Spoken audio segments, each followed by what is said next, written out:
E se fosse possível fazer um diagnóstico profundo, de forma relativamente simples, sobre os aspectos de sustentabilidade ambientais, sociais e de governança da sua organização?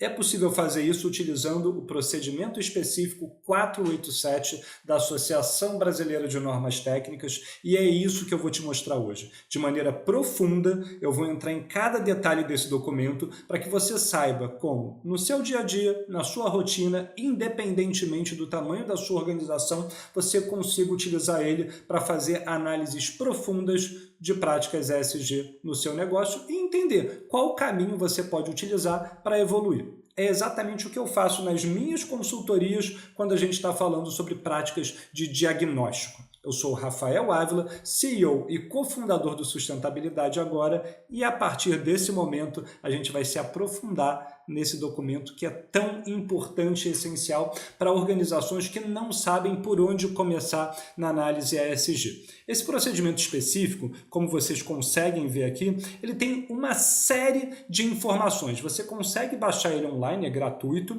e aqui você pode ver logo no começo que ele tem uma introdução, um objetivo, mas o mais importante, o que a gente mais quer é entrar aqui no processo de avaliação da sua empresa. Mas antes de chegar lá, eu quero te mostrar algumas coisas que são muito legais que a PE 487 trouxe para quem quer fazer análises de sustentabilidade, de práticas ESG dos seus negócios. Quando você começa num documento, ele tem uma introdução, um objetivo, né? Ele está alinhado com algumas outras ferramentas que a ABNT utiliza para fazer a verificação de organizações, como a planilha de autoavaliação, mas para a gente o que importa quando a gente quer fazer análise mesmo é olhar para cá e entender principalmente as definições e depois a avaliação, né? Então aqui ele traz alguma coisa do que é a avaliação da conformidade, porque, basicamente, a ABNT ela só pode fazer a certificação de normas ISO. E, na prática, a PR 2030 ela não é uma norma, ela é uma prática recomendada, como o próprio nome diz, né? PR 2030. Então, por conta disso, ao invés de falar que ele vai certificar a sua organização, ele está propondo uma avaliação de conformidade, para dizer se a organização analisada está conforme os requisitos, né, critérios que eles preconizam aqui ou não. E aí ele traz também uma série de outras questões, uma super importante é a da materialidade. Então, quando a gente está analisando os 43 critérios que a PR 2030 propõe, a gente precisa entender se eles são materiais ou não para a nossa organização, porque podem ter critérios que não se aplicarão à realidade da sua organização. Antes de eu continuar aqui no documento, deixa eu fazer um parênteses e ir para uma outra página que é desse post, que vai estar disponível aqui no link do vídeo, na descrição dele, porque aqui a gente tem uma explicação da ABNT PR 2030 detalhada. É um post que está disponível lá no nosso site do Sustentabilidade Agora. Ele também está muito bem ranqueado no Google, então se você buscar ABNT PR 2030, ele está nas primeiras posições e ele traz para você um detalhe, né, um resumão do que é a PR 2030. Mas o que é mais importante para você nesse momento? Entender que a PR 2030 subdivide os 3 eixos do ESG, né, então eixo ambiental, social e de governança, em 43 critérios e 14 temas. Então, por exemplo, mudanças climáticas é um tema que está subdividido em 3 critérios: mitigação de emissões de gases de efeito estufa, adaptação às mudanças climáticas e eficiência energética. O que a PE 487 faz? Ela vai permitir que a gente faça uma avaliação de cada um desses 43 critérios. Eu não vou ler todos eles para você agora para não ficar cansativo, mas você pode saber que eles estão subdivididos em recursos hídricos, biodiversidade, economia circular e gestão de resíduos, gestão ambiental e prevenção da poluição no eixo ambiental.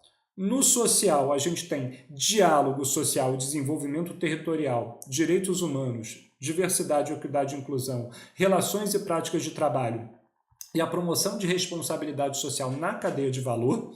E quando a gente vai para o eixo de governança, a gente tem mais 4 temas: governança corporativa, conduta empresarial, práticas de controle e gestão e transparência na gestão. Cada um desses temas tem os seus critérios e a gente vai fazer a análise de cada um desses 43 critérios para ter um diagnóstico completo da organização, de forma bem simples. Então, deixa eu voltar aqui para a PEA 487 para a gente entender como fazer essa avaliação.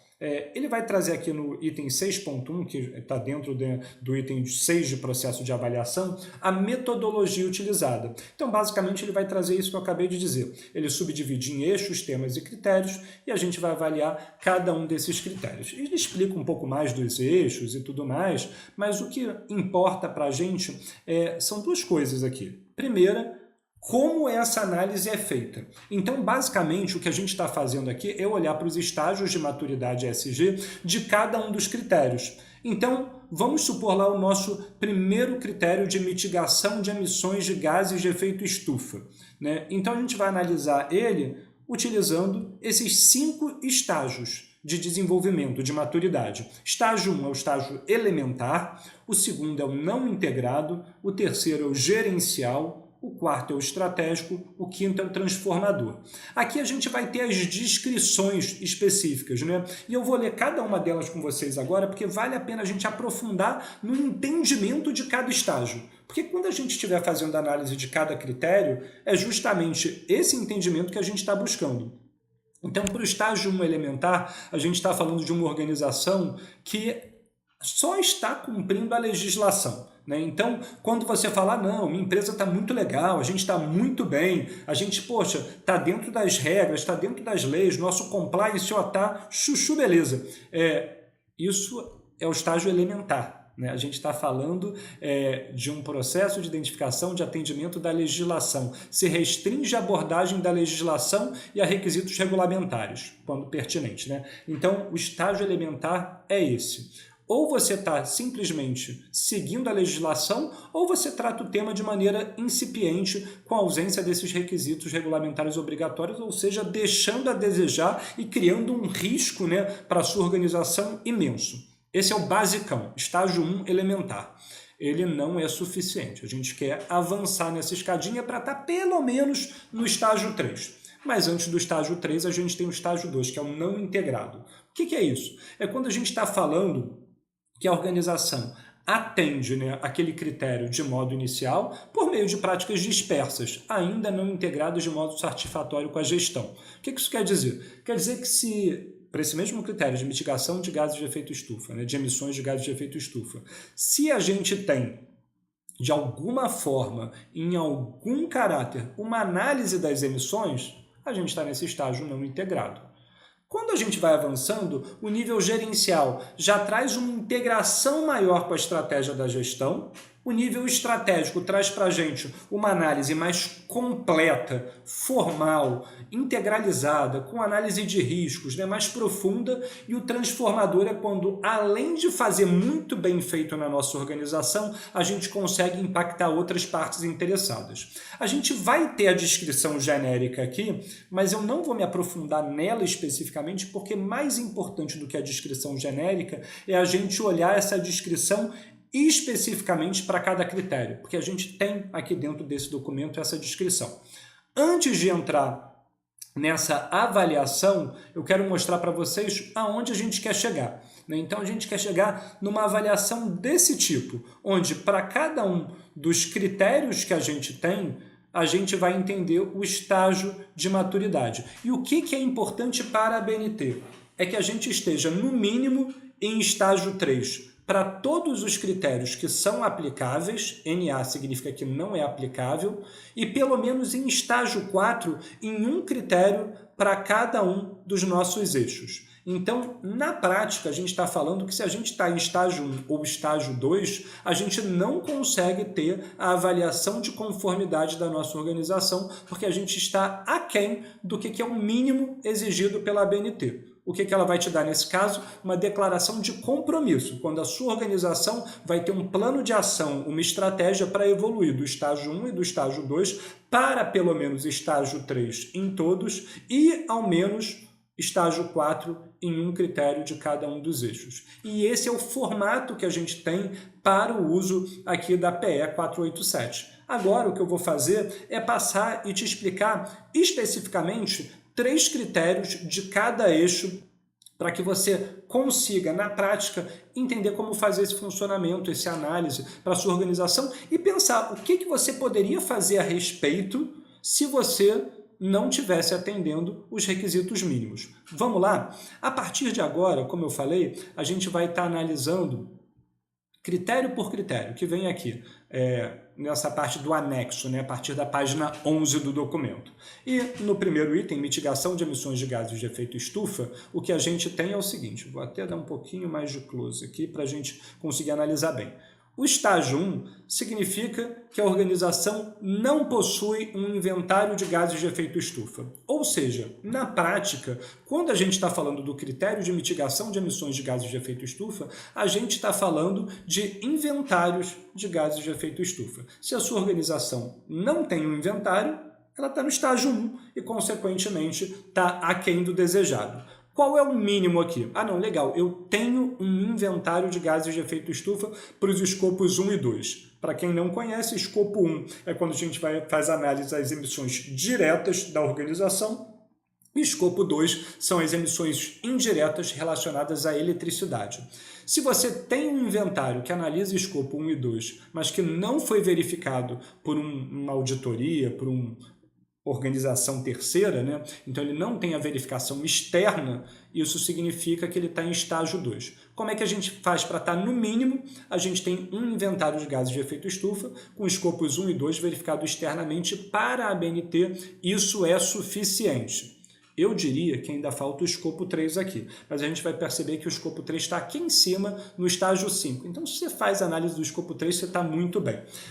Mas, nesse caso, se você verificou externamente e tem escopos 1 e 2 mapeados no seu inventário, você já atingiu o estágio 3.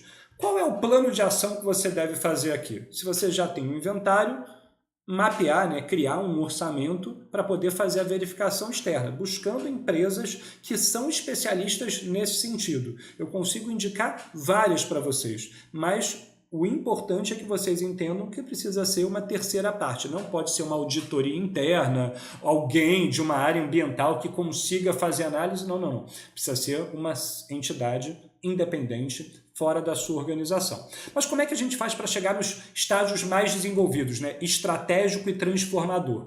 Para o estratégico, mesma coisa, escopos 1 e 2 verificados externamente, mas precisa possuir um plano de mitigação para fazer a redução das emissões de acordo com metas estabelecidas e também faz a compensação das emissões residuais que você não conseguiu reduzir. Então aqui a gente já está falando de um plano de descarbonização, uma coisa mais completa, mais interessante, né? E para chegar aqui em cima, a gente vai além dos escopos 1 e 2 e chega no 3, que é a sua cadeia de valor, e eu diria que o mais importante. Então, não estar no estágio 5 para a ABNT, para mim significa que a sua organização ainda está deixando a desejar.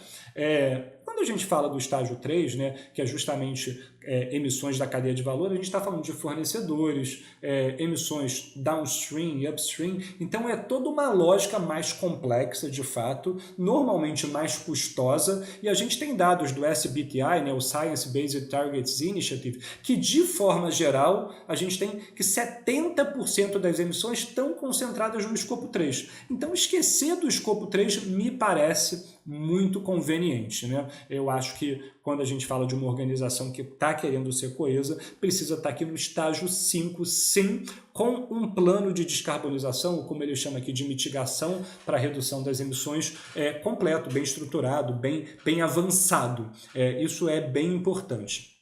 A gente tem diversos outros critérios. Como eu falei, são mais de 14 em média para cada um dos eixos. Não vou entrar em todos eles, mas vamos entrar em mais 2 aqui que eu acho que são importantes e necessários. O próximo, ainda dentro do tema de mudanças climáticas, é o de adaptação às mudanças climáticas. E hoje em dia a gente tem visto cada vez mais forte o impacto de eventos climáticos extremos, né, e das mudanças climáticas nas organizações. Aqui no Brasil a gente teve, né, o impacto das enchentes do Rio Grande do Sul.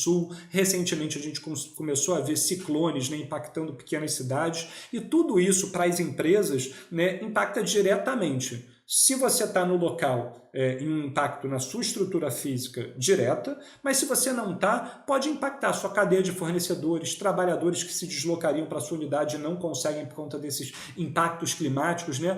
Fora os outros detalhes que eu não estou nem citando aqui. Então a gente precisa olhar para esse critério com uma lupa, né? Vamos colocar assim. E quando a gente fala de estágio 1, seguindo aqui os nossos estágios de desenvolvimento, né? Que é o estágio elementar, a gente está falando que não existe um plano de adaptação às mudanças climáticas.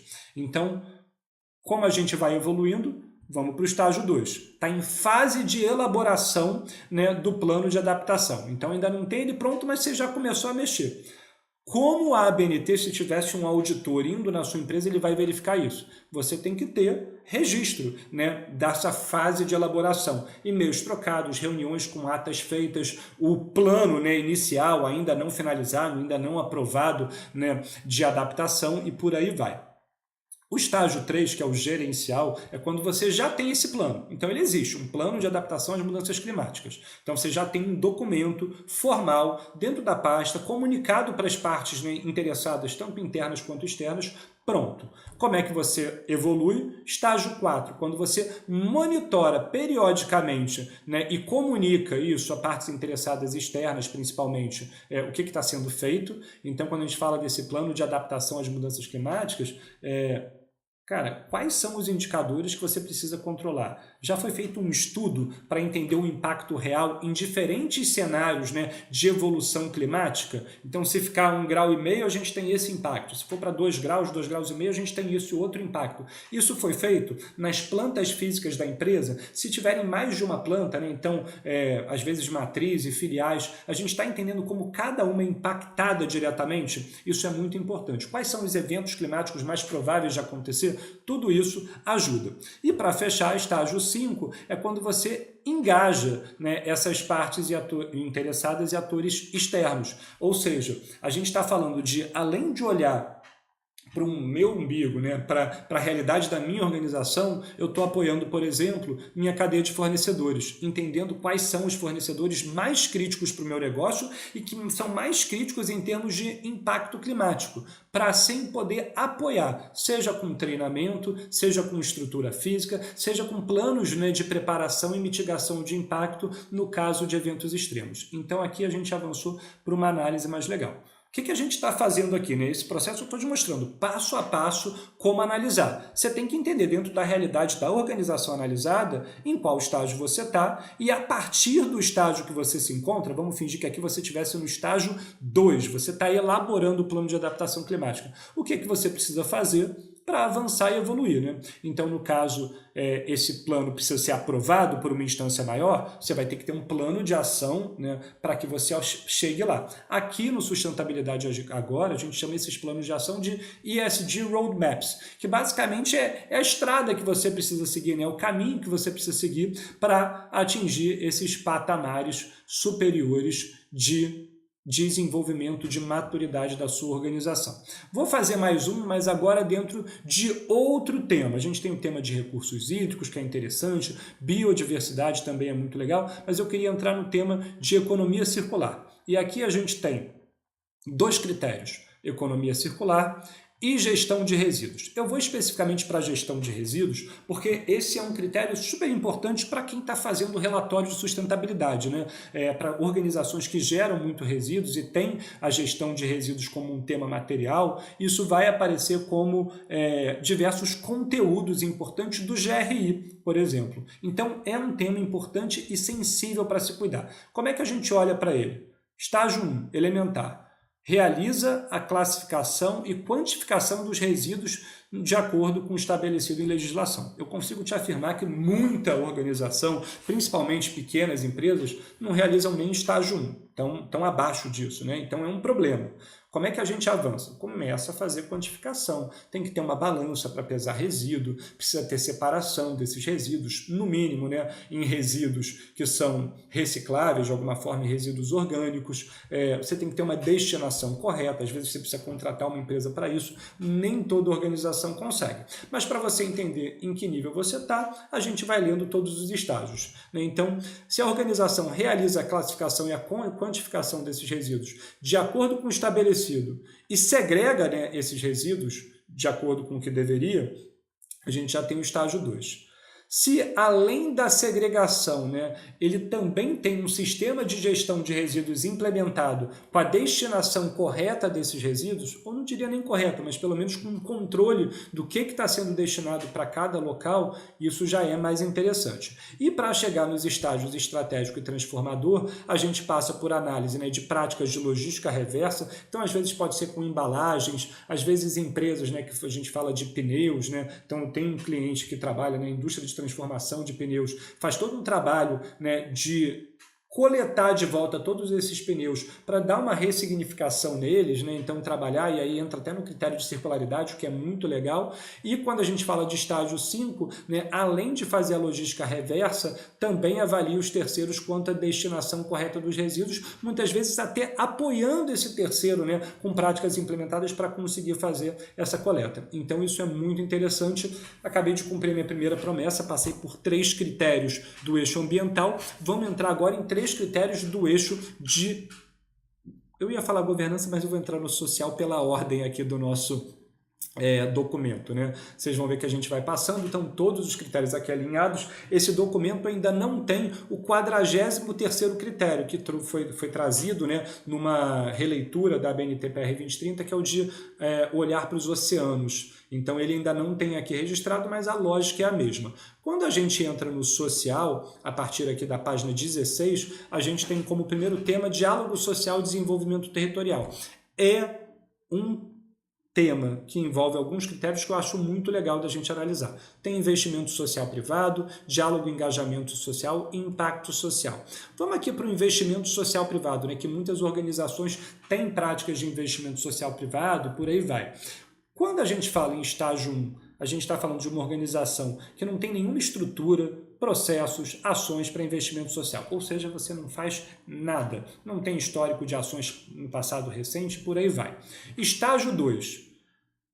Faz algum tipo de investimento, então já fez algum tipo de doação, grana mesmo, né, para organizações sociais, enfim, organizações não governamentais, mas sem um processo pré-estabelecido. Não tem estrutura, não tem plano, não tem política, não tem nada e também não tem regularidade.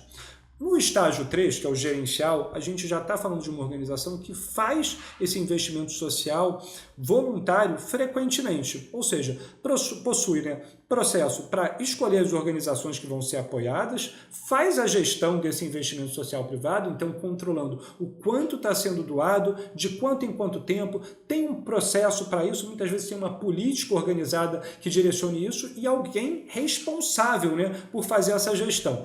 E aí quando a gente avança aqui, a gente está falando justamente de um processo mais estruturado, né? Então, a gente está falando no estágio 4 de que as tomadas de decisão para investimento social privado são feitas através de um comitê, né, específico, com diferentes níveis hierárquicos. A gente não está falando só de liderança, muitas vezes a gente está falando de um analista, de um diretor, de uma liderança mais alta, de uma pessoa que está mais na operação, né? E vai fazer isso, né, com participação de membros da comunidade também. Então a gente está falando às vezes de associação de moradores, às vezes de uma organização específica, né, que une pessoas de forma opcional. Né? Aqui é não opcional quando a gente está no estágio 5.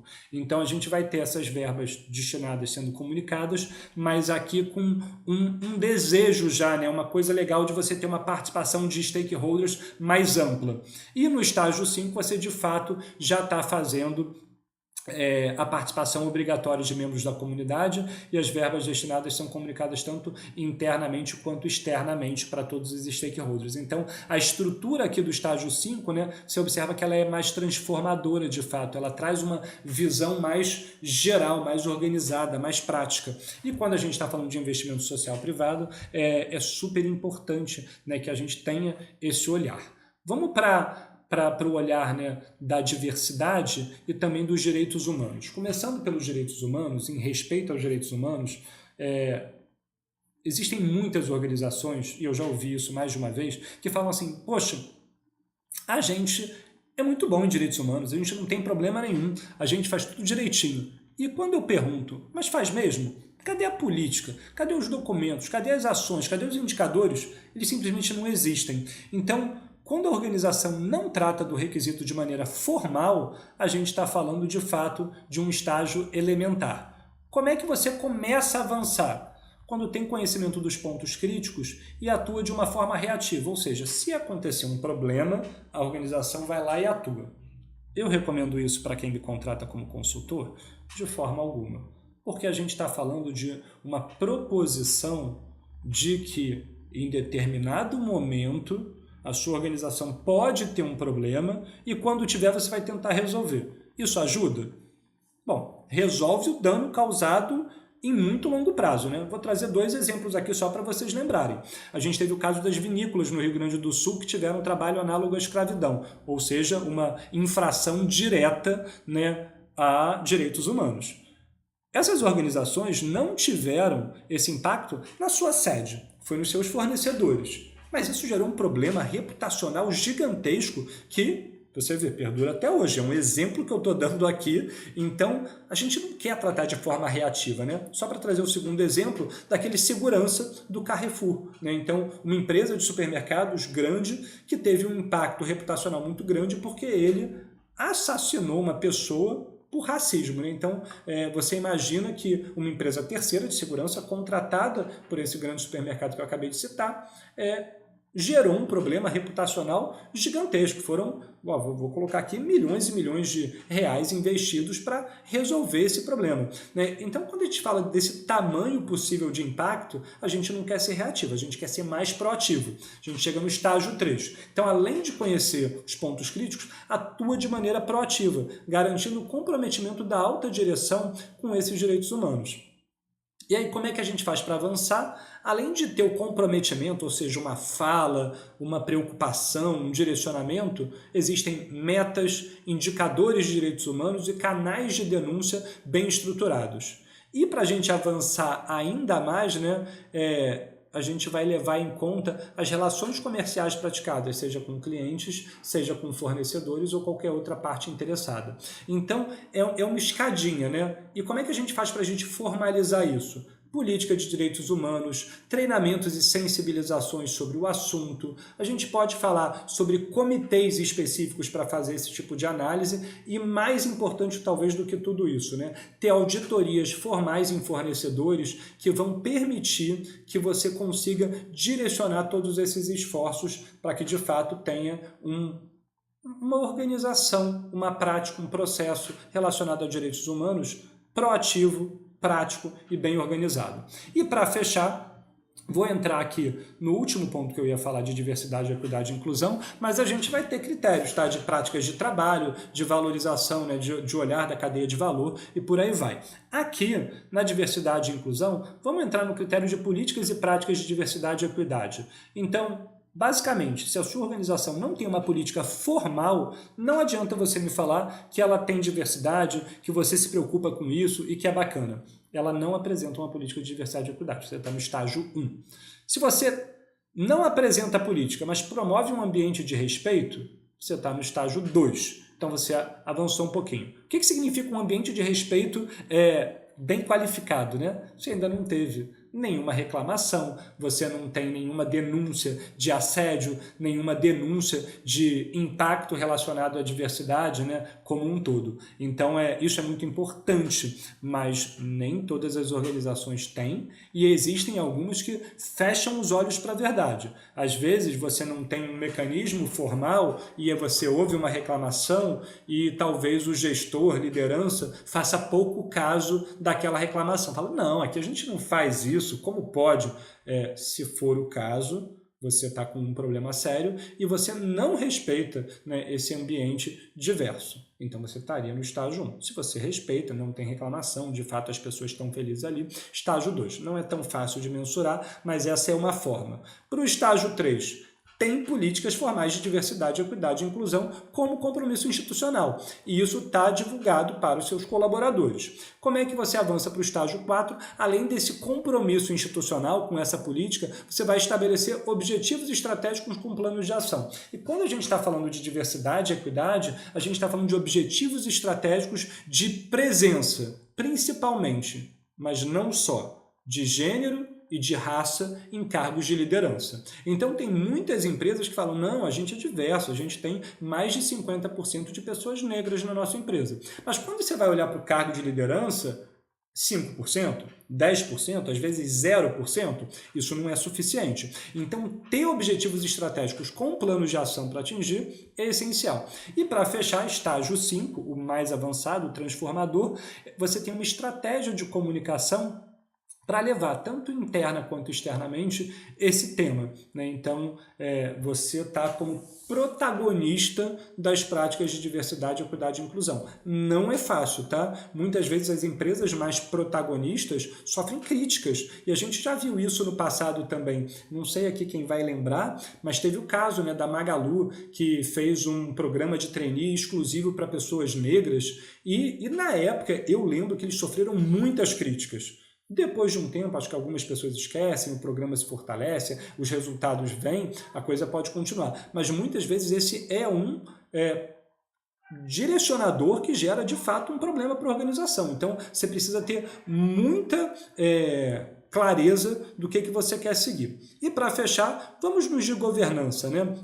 Então, a gente vai terminar aqui os sociais e quando a gente chega na página 21, a gente tem os de governança. Vou passar por 3 também. Vou começar aqui com estrutura e composição da governança. A gente está falando do tema de governança corporativa e quando a gente está olhando para as organizações, né, essa estrutura e composição da governança, o basicão é o que toda organização praticamente tem. Ela é constituída legalmente, tem seu CNPJ, sua razão social. Isso aqui é só para excluir quem está informal mesmo. Mas para a gente passar, e normalmente o que importa para as organizações está um pouquinho mais acima, né? Então, estágio 2, tem regras de votação entre os acionistas, né? Essas regras são divulgadas publicamente, então isso pode estar divulgado em algum canal específico. Além de estar constituída legalmente, ter as regras de votação entre os acionistas, tem documentos societários, né? As atribuições da diretoria, então quem toma a decisão pelo quê, quem está responsável por sustentabilidade, qual diretoria e por aí vai. E aí quando a gente avança, eu acho que aqui o estágio 4 e o 5 que interessam um pouco mais, né? É quando a gente começa a falar de indicadores e metas de gestão e reuniões periódicas para avaliação de indicadores gerenciais e ações de melhoria em relação a práticas ESG. Então, quando a gente começa a atribuir, de fato, uma integração estratégica, né? Indicadores e metas relacionadas a práticas ESG no mais alto órgão de governança, que pode ser o Conselho de Administração, pode ser também outros órgãos específicos. E quando a gente vai para o estágio 5, a alta direção é composta equitativamente, levando em conta questões de diversidade e inclusão. Aí que pega bastante, né? Acabei de falar de um critério, né, dentro do eixo social de diversidade, aqui a gente está falando, né, que o mais alto órgão de governança, a alta direção, conselho de administração, precisam estar equitativos. O que é estar equitativo? Se você tem 5 diretores, você tem que ter pelo menos 2 mulheres, né? 2 pessoas do gênero feminino, você, no mínimo. E mesmo assim, aqui eu fiz um que não dá para dividir, se fossem 6, 3 e 3, né? Então a gente precisa ter esse cuidado. E não é só sobre gênero, mais uma vez, a gente está falando aqui também sobre questões, né, raciais, a gente está falando sobre questões etárias, a gente está falando sobre questões da temática, né, LGBTI+, não vou falar a sigla toda, mas essas questões, né, são super importantes. E para fechar aqui, a gente também tem como um ponto importante, talvez o mais complexo, né, o que tenha um cuidado maior, mas também questões sobre pessoas com deficiência, né? Então, hoje, muitas vezes, as organizações elas só se limitam a fazer o obrigatório. Olhar para tudo isso de uma maneira holística e proativa é difícil e por isso que eu acho que esse critério é tão importante, principalmente nos estágios mais desenvolvidos. Vamos passar para um outro que eu acho muito legal também. Eu gosto aqui do propósito e estratégia em relação à sustentabilidade, porque eu acredito que sustentabilidade precisa estar no core business, mas eu vou para um outro relacionado aqui à conduta empresarial. E para isso eu vou entrar aqui no engajamento com as partes interessadas, né? Então, o que a gente está falando aqui? Muitas vezes, se eu perguntar para você sobre a sua organização, sobre a organização do seu cliente, você vai saber me dizer assim, minhas partes interessadas têm os meus fornecedores, o governo é importante para a gente, ou não, poxa, a gente lida com os nossos clientes, enfim, você vai conseguir me citar partes interessadas e importantes para o seu negócio.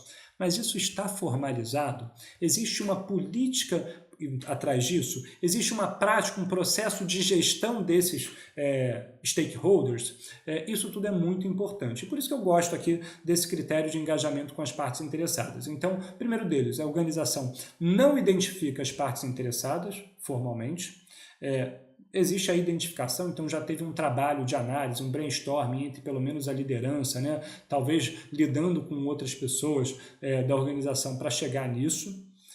Aí, como é que a gente começa a avançar? Quando a gente entende quais são as partes interessadas e quais são os requisitos pertinentes e como a gente monitora isso, né? Então, no estágio 3, a gente entende os requisitos pertinentes. Então, por exemplo, para clientes, um requisito pertinente é a satisfação deles. Para fornecedores, pode ser o tempo de entrega, pode ser algum outro critério ou variável. Mas como é que você faz isso de uma maneira correta? Estágio 4, quando você começa a monitorar a efetividade de ações. Ou seja, você começa a entender quais são os critérios que você está avaliando de cada um dessas questões e entende por metas e planos de ação se a coisa está andando bem ou não. Então, para cliente, você pode entender uma pesquisa de satisfação que diga para você qual é o NPS, né, o Net Promoter Score, ou seja, uma nota de satisfação para você entender se os seus clientes são promotores ou detratores da sua marca, mas você também pode ter uma pesquisa qualitativa para entender dentro da percepção desses clientes como o seu produto ou serviço poderia ser mais sustentável. Então, a coisa começa a ficar mais interessante, mais encorpada. E quando a gente vai para o estágio 5, né, existe um incentivo de boas práticas de sustentabilidade, ou seja, a sua organização promove boas práticas de sustentabilidade para os seus clientes ou outras partes interessadas. Que é um exemplo muito legal, eu tenho clientes que trabalham no mercado de biodiesel. O biodiesel ele gera descarbonização para os clientes desses meus clientes. Ou seja, ele está levando boas práticas de sustentabilidade para os clientes dele automaticamente como seu core business. Então, quando você consegue ter um core business, um produto ou serviço tão sustentável que isso extrapola para a sua parte interessada, é muito interessante, é muito legal. E para fechar, então, promessa, eu falei que a gente ia avaliar 9 critérios hoje, eu vou entrar aqui dentro do critério o último deles, né, que deixa eu chegar aqui, que é justamente o de transparência na gestão. Eu gosto muito do relatórios ESG de sustentabilidade e o relato integrado. Então, aqui a gente está falando de organizações que, além das suas práticas de sustentabilidade, estão utilizando um relatório para comunicar. Vou fazer um adendo antes de entrar aqui nos estágios de maturidade. Particularmente, eu acredito demais que o relatório de sustentabilidade não é só um documento de comunicação, ele é um documento de gestão também. Mas, para entrar aqui dentro da lógica de análise e estágios de maturidade, primeiro, não possui um relatório ESG. Então, se você quer se colocar como uma empresa sustentável e você não comunica nada do que você faz, você está um passo atrás. Estágio 1, estágio elementar, você não está fazendo nada. Estágio 2, você tem um relatório ESG, já é interessante. Mas, poxa, você pode me perguntar, mas estágio 2 eu só tenho um relatório ESG? Se você só tem um relatório ESG, um relatório de impacto, um relatório de sustentabilidade, mas ele é muito simples, você está no estágio 2. Como é que a gente vai para o estágio 3? Quando a gente começa a adequar esse relatório a um sistema ESG implementado na organização. Ou seja, a gente tem controle de indicadores e metas que vão alimentar esse relatório. Isso é controlado, isso é bem feito. Como é que a gente evolui? Estágio 4. A gente tem objetivos, metas e indicadores de desempenho também controlados nesse sistema ESG. E para fechar, a gente assegura, através de verificação externa de terceira parte, né, as informações que estão sendo colocadas no relatório, né, para saber se elas são confiáveis ou não. Então, a gente tem aqui uma escadinha de avaliação. E eu até colocaria uma a mais aqui, que eles não colocam, mas eu acho importante, né, poderia ser perto do estágio 3, utilizar uma norma ou padrão internacional. Pode ser o GRI, pode ser o SASB, agora a gente tem falado muito sobre o ISSB, né, com IFRS S1 e S2, mas é necessário e importante também para os relatórios esse tipo de apoio. Se você tem dúvida em qual caminho seguir, conversa comigo, me manda uma mensagem, a gente pode trocar uma ideia, porque isso é o que a gente faz aqui no Sustentabilidade agora, né? A gente tem consultoria justamente para o preparo do relatório de sustentabilidade, desde a análise de quais normas e padrões utilizar, até lá na frente te entregar o relatório pronto, né? Com a redação, com o design, com todos os indicadores, com uma ferramenta de gestão integrada e organizada. Então, esse foi todo o caminho que a gente percorreu aqui da PE 487. Deixa eu voltar aqui para cima só para você lembrar de como é a capa, né, do procedimento específico 487 da ABNT. É uma excelente forma, mais uma vez, de você analisar a estrutura de sustentabilidade da sua organização. E você pode e deve fazer isso utilizando ferramentas já organizadas, né? Aqui eu trouxe uma, que é o PE 487, mas se você quiser que eu faça esse tipo de análise em alguma outra ferramenta, em algum outro documento, me manda aqui qual é a sua sugestão. A gente tem o IWA 48, eu posso estar errado no número, né? Mas a gente tem o International Workshop Agreement, da própria ABNT também, ISO, desculpa, que faz análise de indicadores. A gente tem outros sistemas, né, para análise de diagnóstico, como a própria planilha de diagnóstico ESG, baseada na PR 2030, que a gente desenvolveu no Sustentabilidade agora. A gente tem também o BIA, que é o BIA Impact Assessment, então é uma avaliação de impacto do sistema B, que agora está mudando, né? Então nos próximos meses a gente vai ter a extinção do modelo anterior para o surgimento de um novo padrão de análise do sistema B.